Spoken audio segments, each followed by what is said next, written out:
learning and everything. We had such a good conversation. Yeah. Though it was just a few minutes. That was in, I think, early December, perhaps, when Yeah. I reached out. Yes. And you'd been working with eating disorders for a while now. Yeah, a while now. I mean, I've been a therapist for 18 years, and I think I probably started veering into specializing within 3 or 4 years because I Mm. started working in a college counseling center. And there's a lot of college students who would be coming in talking about body image issues and dieting and restriction and binging. And so I had to kind of develop a specialty because that was the predominant problem most people were presenting with. So it was really early on in my career that I started moving into that track. And I know your podcast is going to be do it yourself podcast or the Yes, do it do it. yourself. DIY therapy. Yeah, DIY therapy podcast. And yeah, the goal of the podcast is just to have it's myself and my business partner, who's a therapist and a dietitian, specializing also in food and body work, but really mind, body, and soul work. And we see that food stuff is just such a reflection of soul stuff. And we are recording our conversations talking about ways that you can sort of take something that therapists work with all the time with clients and then apply that to yourself in your own time. I love it. I was going to ask about if you had any specific focus, but I was going to tailor the question because I didn't think you like the soul, like Yeah. that's um that's awesome. Yeah. It's not specifically, DBT, or it's not specifically No, ACT, but it's this culmination of all the wisdom and journeys and patients you've helped. And yeah, it's just a mind, body, soul conversation. This is, if you can't involve the body and the soul in the work that you're doing, if it's all about, breaking down your thoughts or yeah, choosing opposite action or whatever it is, it's not comprehensive enough, especially with eating problems. It's just not comprehensive enough. We need to go deeper. We need to have a deeper conversation about what we're afraid will happen if we're letting ourselves flow because mm, so few people, we're conditioned by the culture that we live in to try to control everything that we're eating and everything that we're doing with our bodies and wrapping ourselves up in this managed controlled form.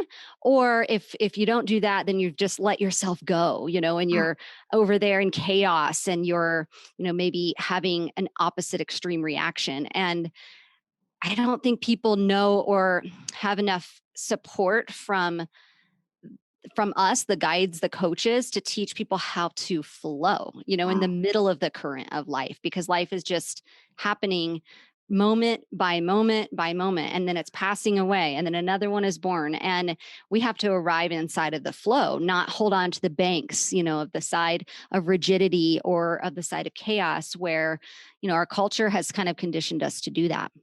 Yeah, and then specifically with food, we got diets, etc. Hmm. I think on a superficial level, sort of, we have diets.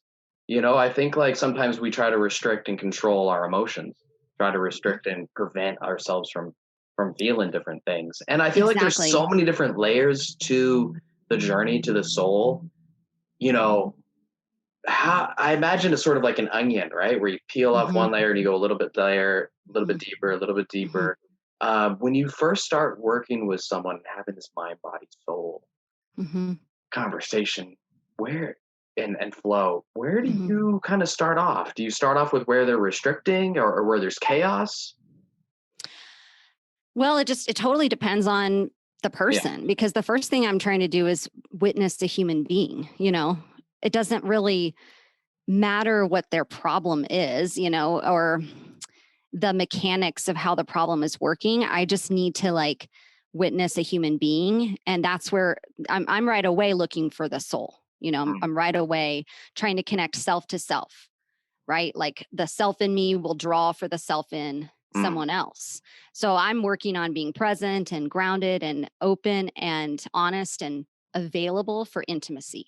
mm, And so from there, then, we may go into a variety of different places. We may move into if their major problem is restriction, we may move into that kind of dialogue. But, as you talk about peeling the onion back, I like to break down this idea of what is food. Food is energy. What is energy? Energy Mm, is life. So, like much to what you were saying about emotions, when you are restricting the flow of food into your form, mm, you're restricting the flow of energy into your being. And there are many reasons, and even very legitimate reasons to want to do that. Because I don't know if you've noticed, but it's really a hard life. It's a really hard life. And so, of course, we're going to want to do something to grip onto, something to get traction with, because life is so unpredictable. The essence of life is change. And it's I really know. hard for us to accept that. And so, when we're restricting food, we're really restricting energy into our lives. Mm, And so, often, a restrictive person is usually a very sensitive person, a person who feels a lot, a mm, person who's very empathic, very emotionally in tune with their environment. And they're looking for a way to sort of stint that because it's overwhelming. Yeah. And we yeah, don't particularly value it as a culture either. the We have this sort of sensitivity. rugged individualism culture, and you got to be tough and resilient. And who says that people who are, emotionally sensitive can't be also very resilient? It's just that we have to feel it first. Mm, I feel that so much too. And our culture, we have this rugged individualism and this crazy organization, that is prized in productivity and to-do lists and Mm-hmm. goals. I feel like Yes. the sensitive individual is confronted with Buddha's noble truth, right? Life is Hmm. suffering. Hmm. And in this particular culture, oftentimes we're taught to do it alone.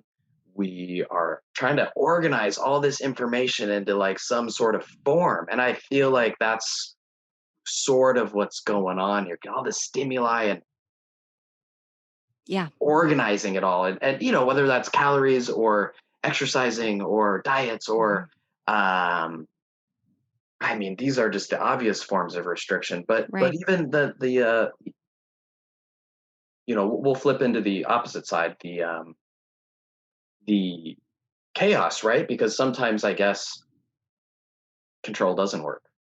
Mhm.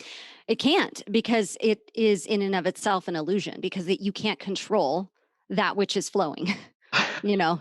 So it's an illusion that some Mm, people are really capable for a brief period of time or even a long period of time of holding on to something that they can control.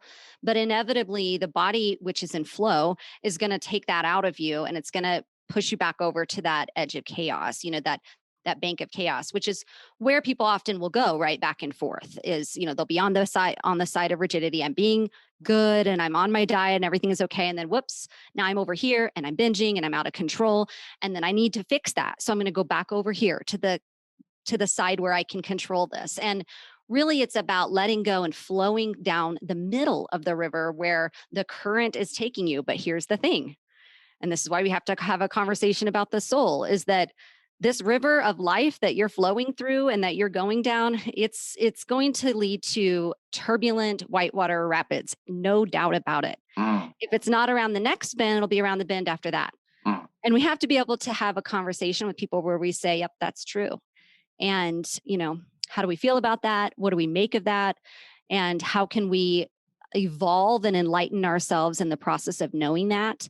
And also, inevitably, the river ends and nobody gets out of that. So, these are conversations that we have to have, because we can't just say, oh, let it flow and everything will be okay. No, everything isn't going to be okay. There's still going to be problems. There's still going to be difficulties and hard times. And the illusion that you might be able to control for that is an illusion. And the illusion that you might be able to take a whole break from that and just live over on the bank of chaos, screw it, it doesn't matter anyway, is also an illusion, because you're flowing anyway. It's happening anyway. Life is just moving. mm. I love this coming back to energy, Yeah. by the way. I Yeah. feel like it's so true. Yeah. It's to me right now, it's undeniable the way Yeah. I'm feeling right now, the way and we're flowing and Yeah. I And think so people are often our afraid of clients, letting go of control because, yeah. there's that whole like if I don't manage my weight, then I Hmm. gain weight, or Hmm. if I let Hmm. go, then bad things happen. Hmm. Um, but yeah, having that conversation around navigating those white water rapids, Hmm. I think is the next step. It is, and it's super important because, and I don't, you probably notice this, but our clients are really excited to have those conversations. They want to have those conversations. And, we don't have those conversations probably enough in our culture, and they're hungry for it, to have those discussions. And so often, kind of speaking to the energy, they come in and really what they are is stuck. Mm, And what that means is that energy is stuck, right? There's stuck energy. It's either those, samskaharas of pain, or, you know, traumas and dramas of life, or patterns that they've gotten themselves into that they can't get out of, but they are stuck. mm. And our job is to facilitate the lubrication that helps them kind of unstick, which is loving kindness, compassion, you know, presence, and ultimately healing awareness. Yeah. And I love how I remember earlier in December, I talked about how oftentimes I'll ask clients to write down before they eat, because it's a very simple guideline to write down something before you eat. I feel like this can be a tangible practice that really helps people sink their teeth into navigating those white waters, just by like Yeah. writing down uh, what you Yeah. think, what you feel, etc. before you eat. It's incredibly challenging Hmm. um, to do that. What are some tools that, I know it's individualized and so forth, but when someone begins to navigate those waters, perhaps I recommend starting a writing practice. Hmm. Is there anything that you kind of like fall back upon and recommend people to try, or is it more a collaborative process that evolves for each individual? Well, both. I mean, I think that a couple of things I always lean on is I'm always teaching people to feel from the neck down. Mm, You know, this is not you don't resolve these mm, major dramas and traumas of life up here. You mm, resolve them in your body. And so I'm always teaching people to feel from the neck down and connect with their body, and teaching people the wave that everything experiences that we're aware of, which is that, here it is, it's just beginning. mm, What, let's call it an urge to binge, or an emotion that is difficult, and here it goes, it starts, and now it's getting more intense. And can you just witness that? Can you just be with it? Can you just observe that and watch how it goes up and it peaks, and then can you just observe how it comes down, and then how that passes away? And that's mm, how everything goes. Everything arises and peaks and then passes away. And of course it looks different for each thing, but can we not get in the way? Can we just let that happen? And so I teach people to meditate on the urge, and to be so incredibly connected to the awareness of the whole process, and what it's like at the beginning, in the middle, and the peak, and the top, and the bottom, and the end, right? And feeling all of this from the neck down, and not identifying with the whole narrative process of I'm a binger, I failed this, I'm not good at that, and all of the whole, the box that the society puts us in. You have to be enough, but mm, not too much, right? And then our minds are like, oh, you're getting too close to not being enough. Oh, you're getting too much. You might be getting too close to being too much. And that doesn't matter. So we have to get out of the mind. We have to get into the body. We have to watch the experience that we're having. mm. So I use that a lot. Yeah, I love that. I mean, I first of all, I'm touched just because I see the bookshelf behind you. If you're listening to the podcast, there's books, there's Eastern symbols, and I got a couple Buddha statues over there, and such a big part of this ancient tradition of Buddhism, or whatever. We'll say Yeah. yoga, Tai Chi. It Yeah. doesn't really matter. Yeah. It doesn't, Yeah. but it's this, impermanence. I remember hearing a Right. fascinating story with Shunryu Suzuki, where he was the Zen teacher at where I lived as a Zen monk for Oh, 13 wow. months, and That's awesome. someone in the 1970s, I think, they asked him, Shunryu, you've studied all this Zen meditation for decades upon decades, and now you're trying to teach us, and like, I know you're doing a great job, but if you could just summarize it in like one word, like, what would you say? And he's like, all right, I forget. He was very silent, I think for like 10 minutes, Yeah. And people thought, Yeah. okay, he Yeah. he can't, his He's out. answer is He's silent. checked His out. answer is silence, right? Like he's beyond. But then he said Yeah. everything changes. Yeah. Yeah. I feel like there's a lot of truth to that, There and what really you're is. saying about it being in the body. I think the mind kind of likes to divide and categorize and Right. organize, and Mhm. but that's not what you're talking about. That's not the experience and the flow. Right. That mind's got to do that because that's the job of the mind. So we don't need to take that personally. It is what it is. It's helpful many times and Mm, unhelpful many times. And it's just sort of a crapshoot. But really, it's the body. mm, And mm, I think in our culture, we've been decapitated. yeah. We are Mm, so disconnected from our bodies because in our culture, bodies are, organized and idealized, which is so weird if you really think about it. Because if you've ever paid any attention, the only thing about bodies that we can say is that they're variable. mm, They're so different from each mhm, other. Everybody is so different looking from every other body. And so, this whole mm, concept of idealizing and putting everything into these categories, it's just inhibiting our ability to be really in our bodies mm, and living our souls and bodies and minds in unity, mm. which it really is anyway, right? It's an illusion that we're separate, but it's a pretty strong illusion for many people because the culture that we live in is trying to keep us decapitated. I feel like this would be another one of those conversations. You start off by talking about staying in flow and getting in your body, but then an obstacle that would block people from their body is sort of this cultural conditioning. Like, my body is big and bad, and who would want to feel or Mhm. reside in a big bad body? And it'd be like starting to talk about cultural issues, sort of, I think, play a role as well. Yeah. Yeah. What is a body image? It's a perception of my body compared to the cultural standards created by the dominant culture that I partake in. That's all it is. So we have to teach people about that. We have to teach people that thoughts and there's a collective consciousness. Mm, So we're borrowing from the legacy burden of culture, and this isn't really our truth. mm, That's constructed, mm, um, and understandably so. This is something that kind of leads me to this other thing that I think what we talked about in our conversation, which is that, there's no morality in having food and body problems, like, or immorality in having them.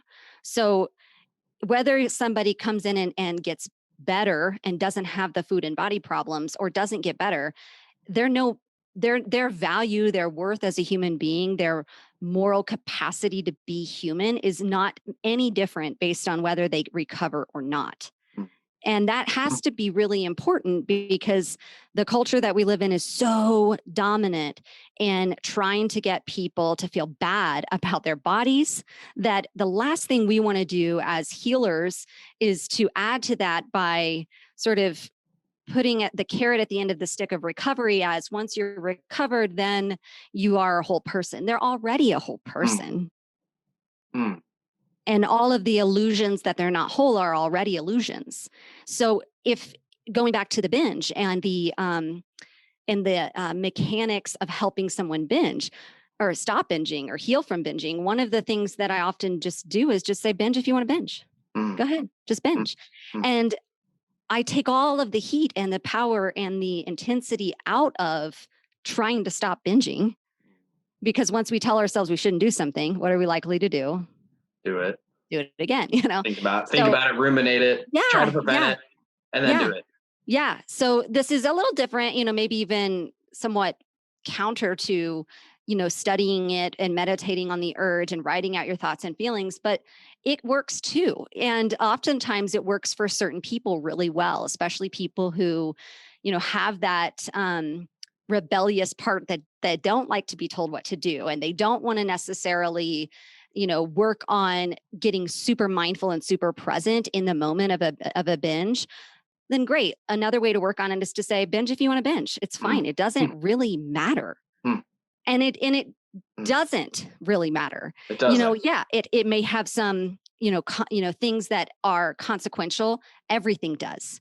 So it doesn't actually really matter whether you do or you don't. It's okay if you want to not do that, but it's okay to also accept yourself for binging. Yeah, yes, 100%, yes. Oftentimes this binge is I'm perhaps it's because the commonality in Eastern mythology or whatever, but I'm on the mythology trend today. But Yeah, I'm it's good. imagining I don't know much about the Bible, but I remember this story. I think it was with the mark of the beast, right? There was like and I feel like sometimes because people binge secretly, this is Hmm. not like they're Hmm. walking around in public with this mark Hmm. on their forehead. But I Hmm. feel like the result is the same, where there's walking around with this mark of the beast. Like I have a binge eating problem, and like I'm a inferior, or I'm a beast, or there's something subhuman Right, about it. right, And right. and sort of flipping the script. Acceptance is such a cliche word. It's used so often. And but but um Because it's but good. but you're not a subhuman if you Right, binge. right, That's just right. the facts. Yeah, that's just the Like, facts. And once you resolve this problem, and most people do, most people will move out of it and they'll resolve that problem, if you will, then guess what? You'll have another one. It'll just be a different one mm, mhm, because everybody has problems. If you have a life, you've got problems. mm, There's always something that a human being is finding that is moving them out of acceptance and getting them attached to craving or aversion. It's just the human experience to be working through that. It's going to take a whole lifetime. And so once this one is not the problem, there will be another problem. And that's why I really like to propose this, neutrality around, mm, the problem of the food or the body stuff, because that's sort of expected now in the culture that we live in, that we're going to struggle with this and that this is going to be something we're going to have to play out in our lives. And mm, we got to take the heat out of it so mm. we don't get identified with it, because that's how problems get really stuck, is when we have to keep them now because the ego identifies with it. I've Right. remembered another story that I'm reminded of, where there was like two darts or whatever. You have the first dart of pain, and the Yeah. food struggle. In this case, you got what, Yeah. like a little jab of pain, because Yeah. everyone struggles with food. And then the second dart. So I think the first one was like inevitable. It was part of life, as you're saying. We all Hmm. struggle. But then the second pain was that we inflict upon ourselves because we struggle with food. We um, the depths of shame are very deep. Yeah. Um, you know, and oftentimes we're sort of pushing ourselves deeper down. And there is pain from food, but so much of it is this mental descent that we sort of you know escalate, or throw fire on top of. We fuel it. We add on to it. Yeah. Yeah, Yeah. We're yeah. we're all kind of forgetting all the time that we're really just one. That we're all really just Mm, one. mm. And this illusion again of separateness, makes us feel a lot of shame because, oh my gosh, like if everybody Yeah, knew, yeah, that yeah. I was like this when I was Uh-huh, at my uh-huh, house. uh-huh. Everybody's like that, just differently, Yeah, because we're all really, what's in me is in you. What's in you is in me. And mm, it's just the doses that vary. mm. I like that. Yeah.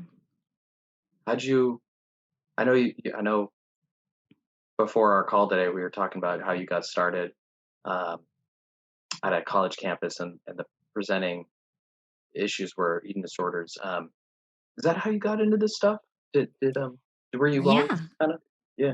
Yeah. That's just kind of how it started. And um, it there was always a moment, because I was really a generalist therapist. I saw people with anything and everything, which was really a wonderful way to get started in the field, is just to see every problem and talk to every person, because then what you really learn is that everything is really similar, you know, that Mm, we're just talking kind of semantics when we get into the details of things, but you're really teaching people how to yeah. feel, you Yeah. know, how to feel their Mm, human experience and mm, how to be in their body and connected with other people and mm, vulnerable and open and keeping their hearts open instead mm, of contracting all the mm, time.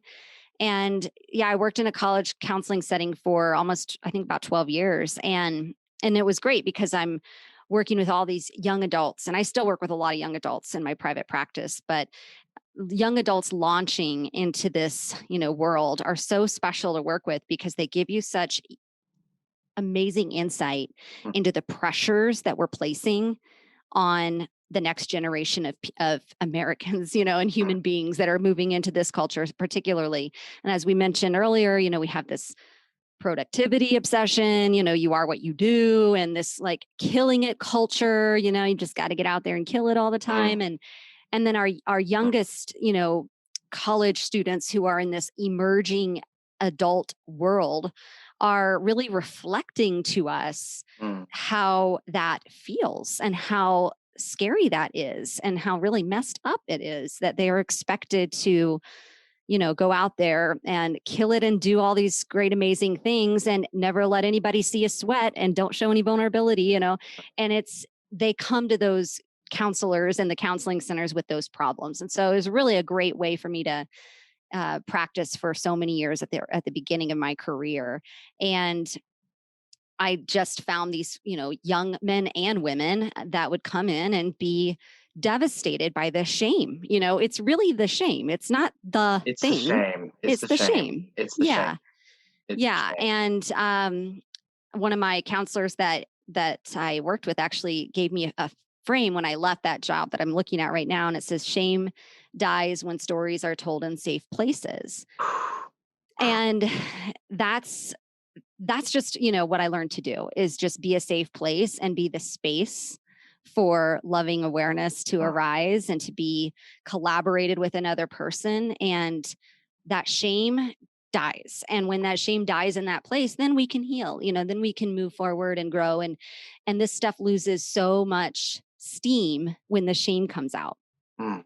Yeah.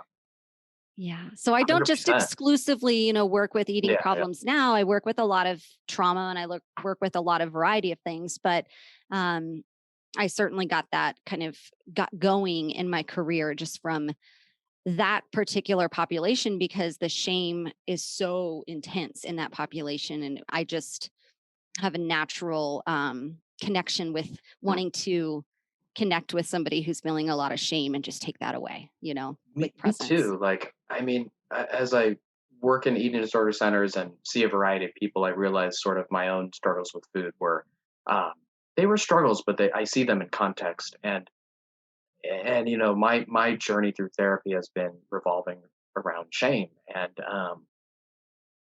and what a mess that can be. And you know, that's some sort of connection that I feel as well to especially eating struggles. Although Hmm. uh, you know, and I'm reminded so much about a thousand paths to the truth or whatever, right? Mhm. I feel like there's so Mhm. many different struggles from anxiety, depression to shame to food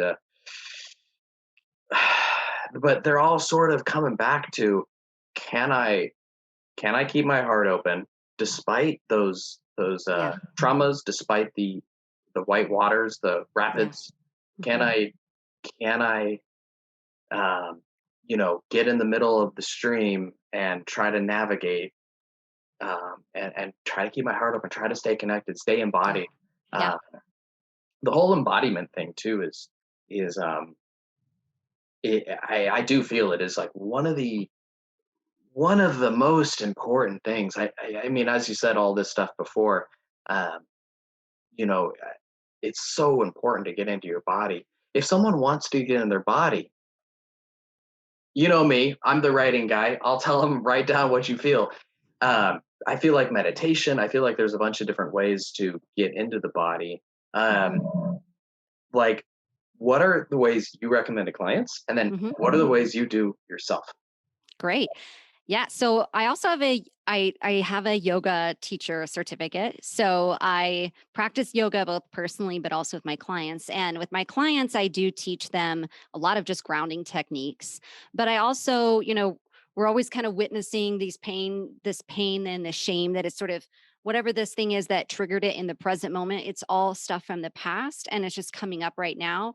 And Mm, so I teach them how to witness that. And I cue them to explore that from the body. Where do you feel that? What is it like? If it had a shape, if it had a texture, if it had a color, if it had a vibration, how is it in your body to have that experience? And I just, give them that deep connection to that mm, in that mm, verbal resource. And then oftentimes, after that work is done, let's get on the mat and let's work uh-huh, through like what feels good.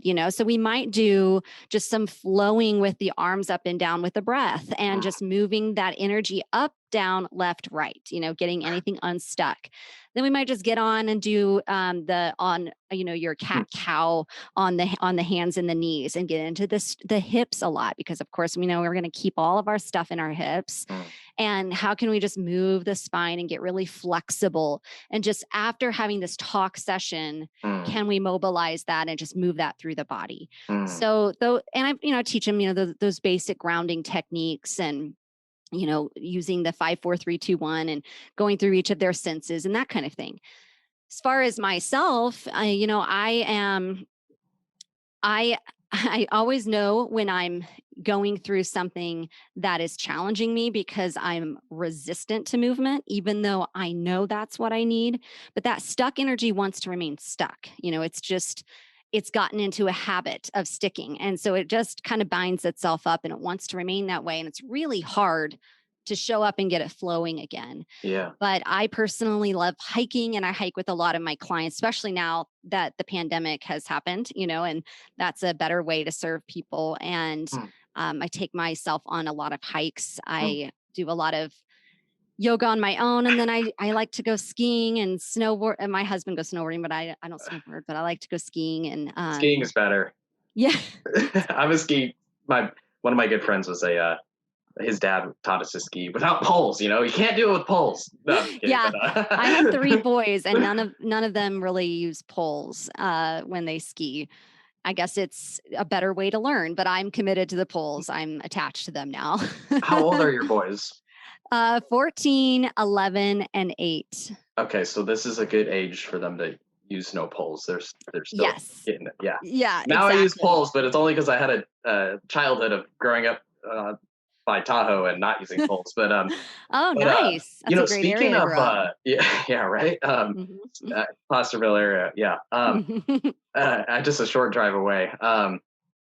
Speaking of do-it-yourself therapy, sometimes on this podcast I've had guests like a couple episodes ago. There was an entire session where the guest coached me or guided me through. This was an eidetic imagery thing, which I'd never done before. It's Oh, absolutely cool. fascinating. Yeah. But because you have your own do-it-yourself podcast coming up, I feel like maybe you can guide me through the 5 4 3 2 1 and the what was the other one you mentioned? It was a grounding thing. Was it the senses? I Yeah. forget. Yeah. Let's do the senses. Let's do Okay, the cool. senses Okay, because it's sort of a combination of both. okay. So this is really important when your mind is in the future or in the past.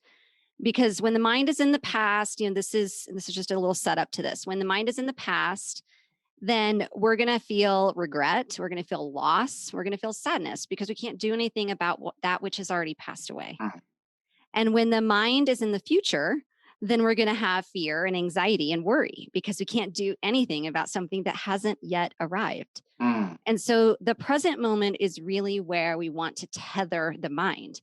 And the way that I've always kind of thought about the senses exercise is that when blood and oxygen is being, from a neurobiological standpoint, when your blood and oxygen is being pooled around this cluster of thoughts around the past, then that's where it is. But when you move that blood and oxygen with your present focus awareness to the senses that you're feeling, now you've pooled blood and oxygen in an area of your brain that is very intimately connected with the now. Mm, So this is like real change of your neurobiology because your brain can't concentrate on both a thought you're having about the past and the way that you're feeling the sensation of your skin against this furniture. So since you mm. can't do both, it's a really great way of just rerouting that. So to start, you ready to start? That's a great preface, by the way. Okay, I love it. good. I'm really thinking about the sadness of the past, how the Yeah, mind gets sad, like the past is sad because but the yeah, future's anxious. Like yeah, that, I yeah. yeah, It I just like sort that. of says it all. Hmm. Yeah. So we want to be in the present moment. And this isn't to take anything away from that. It's perfectly reasonable to have sadness or have anxiety because life is really hard. And it's not to take anything away from that or minimize it. It's just to say that this is the right place to be, which is right now and right here. Yeah. So, um, for this exercise, we'll just do this exercise with your eyes open because we use the eyes because it's one of your senses. So let's start with the eyes. So this is where we kind of combine both. So look around the space that you're in and just take it in like it's the first time that you're taking in this space. Notice something that is texturally pleasant to look at and textural and has the color of something that is pleasing to the eye, and just notice a few things, maybe 3 or 4 things in your environment, like it's the first time that you have seen them. Mm. So take that in. And now listen with your ears to those very quiet, subtle sounds in your space that you would normally not pay any attention to. So maybe just the hum of the air conditioner or the heater. For me, I can hear a little bit of traffic going by. But just take that in like it's the first time you've ever heard it. I hear a little that my earbuds are. There's a little like white noise. Yeah. Yeah. And of course, before that was irrelevant. And now that becomes something that is rooting for you, grounding for you, taking you right here. So then you would breathe in a deep breath and try to smell any smells that you can smell in your surroundings. And a lot of times, I might have a client put a little bit of essential oil right underneath their nostrils so they have something to grip. Just like breathe in a smell and just smell something in your environment. Maybe I have a little candle right off camera lit and I can smell that.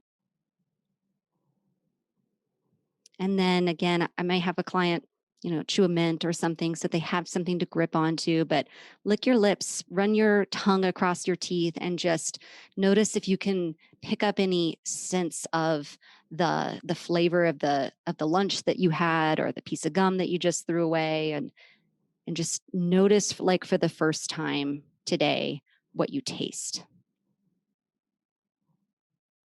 And then now it's a good time to just close the eyes so that you can create a much richer sensory experience. So now we're going to get in touch with that sense of what it feels like to be in this body connected with this piece of furniture. So be in that space between perhaps the back of your back and the chair. Be in that space where maybe your hand is resting against your leg. Notice what it feels like when your feet are touching the ground.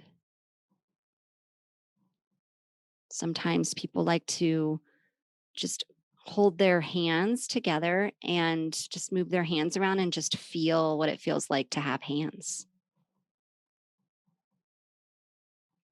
But we're just being with that experience in a way that is brand new, like we've never been with this experience before. And in doing this, we're really creating an anchor to this present moment because always our 5 senses are in the present moment. So we can repeat this. We can go back to the eyes, and then we can go to the ears, and then we can go to the nose, then we can go to the mouth. We can go back to the way that this body feels connected to this furniture. We can cycle through this as long as we need to anchor to right now. Mm. And then I just like to end any exercise that I do with an intentional inhale and exhale so that I can remember again that my breath has been with me through all of this and is going to take me to the next part of my journey. So a nice inhale through the nose and then an open mouth H-ah exhale.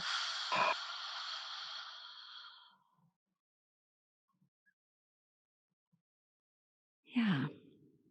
That was good.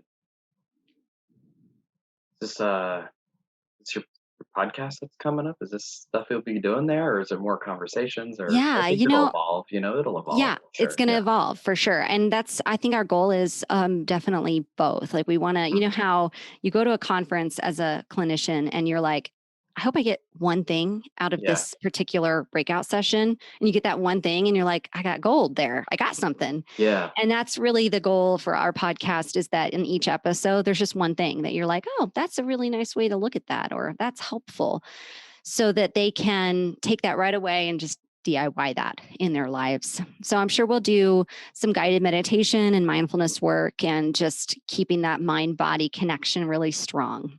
Yeah. I'm inspired right away too, because some people that I work with, I know, um, they can they're really excited about journaling before they eat, but journaling before a binge is tough. It can be very challenging. A Mhm. lot of stuff comes up, and sometimes a pen and paper, um, the more tools we have to be present, especially with an urge, so that we can ride the wave, so to speak. Mhm. I think I've this has re-inspired me. I've touched upon this before, but I'm re-inspired to help give this tool to other people, to in those moments where we want to go to chaos, or maybe we're feeling stressed and we want to just work, and Yeah. that of course backfires too. Mhm. Um, Anyways, so thank Yeah. you so much. So tell us, like, more where people can start to find you, where you're at nowadays online, and all that good stuff. Great. Yes. So my website is amyscottmindbody.com. And I share journal entries there. And I have a little Amy Scott at Amy Scott Mind Body on Instagram.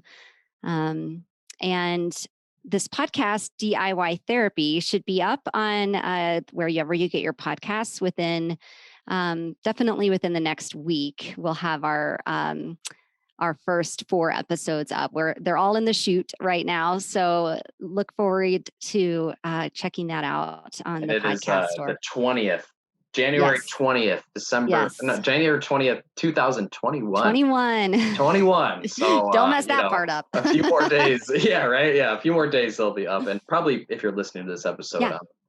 they'll be up because it'll Yeah. take. I'll probably post this in a week. Yeah. That'd be great. That'd Yeah, be great. We'd love for you to check that out. awesome. Thanks for coming on today. I Yeah. appreciated Thanks it a for lot. having me. This was a great, fun conversation. We got into a lot. Yeah, no, I feel it. I'm taken away, like, um the analogies of the sadness and the past and the anxiety Hmm. of the future. Hmm. That I think is really a good thing. I love Yeah. the food is energy too, Yeah. like that perspective. I feel it a lot. Cool. Yeah. This was really good. We got into all the good Woo, stuff. woo, woo, woo. Yeah. All right, stay tuned, y'all. We'll be back with another podcast soon. Thanks for listening, and be sure to leave a comment or anything like that if you have any questions. Thanks so much.